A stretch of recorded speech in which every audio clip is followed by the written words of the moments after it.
Well, I think the Democrats are about to make the same mistake with the election law that they did with the spending spree.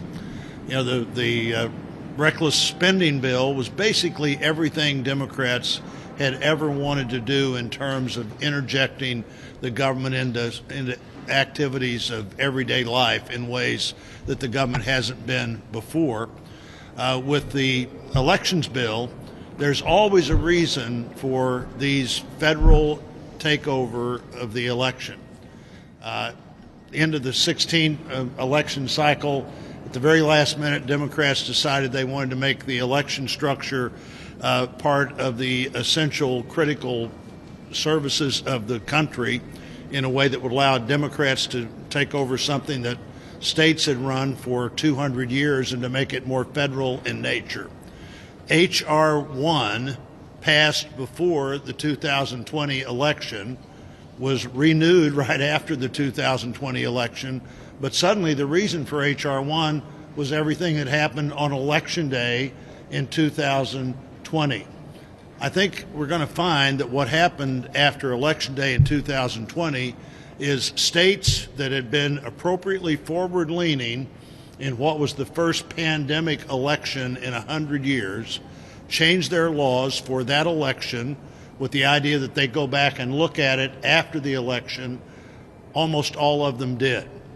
Some states like Missouri changed their laws for that election, and the law said when the election's over, the changes are over. No criticism for Missouri when they did that. Other states changed their law and went back and looked at the changes they made and decided how many of them they wanted to make permanent. Of the states that Democrats are complaining about, I can't find one of them that doesn't have an easier process for elections in 2021 than they had in 2018. Maybe not as easy as 2020, but there was a pandemic. You know, my mother used to say that that no good deed goes unpunished. Legislators did exactly what you would hope they would do, which was lean forward in an extraordinary moment and review that afterwards.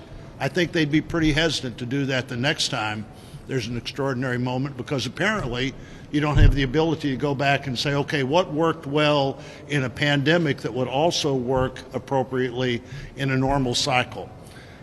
Don't believe this idea that all of these states have changed their laws to make it harder to vote.